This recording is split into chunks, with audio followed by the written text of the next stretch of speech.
হরে কৃষ্ণ। আপনি কি খুব বিচলিত হয়ে আছেন? আপনি খুব ঘন ঘন রেগে যান, হুটহাট রাগের মাথায় কখন কি করে বসেন নিজেও জানেন না, পরে আফসোস করেন, তাই তো? আবার কখনো কখনো মন খারাপ হয়ে যায় খুব অযথা কারণে। এর উপায় কি? এর সমাধান কি? তাই জন্যে আমার ভিডিওটা প্রথম থেকে শেষ পর্যন্ত শুনুন আমি কি বলছি, তাহলে অবশ্যই আপনি এর নিরাময় পাবেন। আজকে শ্রীমদ্ ভগবদ গীতা থেকে 2য় অধ্যায় সাংখ্যযোগের 56 নম্বর শ্লোকটি আমি আপনাদের শোনাচ্ছি। এখানে ভগবান কি বলেছেন এটা শুনুন।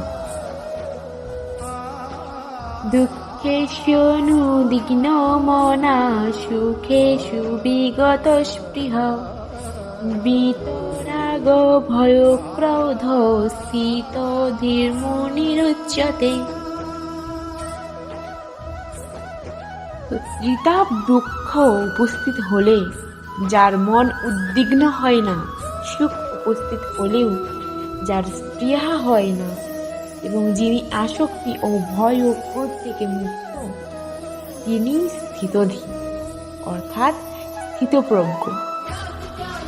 মুনি তাকে বলা হয় যিনি কোনো স্থির সিদ্ধান্তে উপনীত না হয়ে নানা রকম অনুমান করবার মাধ্যমে মনকে নানাভাবে আলোড়িত করতে পারেন। তাই বলা হয় যে নানা মুনির নানা মত। কোন মুনির মত যদি অন্য মুনির থেকে স্বতন্ত্র না হয় তবে তাকে যথার্থ মুনি বলা যায় না। নাসা বৃষ্টিশ্চর্য মতম ন ভিন্ন।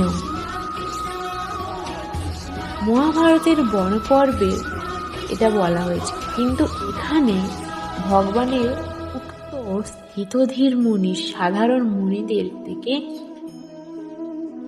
ভিন্ন।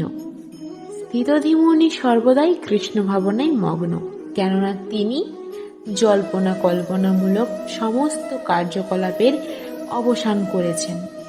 তাকে বলা হয় প্রশান্ত নিঃশেষ মনোরথান্তর, অথবা যিনি জল্পনা কল্পনার স্তর অতিক্রম করে উপলব্ধি করতে পেরেছেন যে বসুদেব তনয় ভগবান বাসুদেব বা শ্রীকৃষ্ণ সব কিছুই, তাকে বলা হয় একনিষ্ঠ মুনি। এই ধরনের কৃষ্ণ ভাবনাময় ভগবত ভক্তকে জড়জগতের ত্রিতাপ-ক্লেশের কোনো আক্রমণই আর বিচলিত করতে পারে না, কারণ তিনি সব রকমের দুঃখ দুর্দশাকে ভগবানের আশীর্বাদ বলে মনে করেন।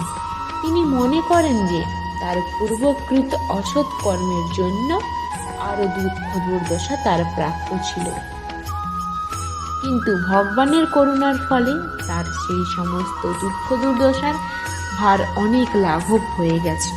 তেমনি যখন তার সুখ অনুভূতি হয় তখন তিনি নিজেকে সেই সুখের অযোগ্য বলেই মনে করেন। তিনি ভাবেন যে ভগবানের কৃপাতেই তিনি ওই রকম সুখপ্রদ অবস্থায় রয়েছেন এবং আরো ভালোভাবে ভগবানের সেবা সম্পাদন করতে পারছেন। আর ভগবানের সেবা করবার জন্য তিনি সবসময় উদ্যমী ও তৎপর, এবং কোনো রকম আসক্তি বা বিরক্তির দ্বারা তিনি প্রভাবিত হন না।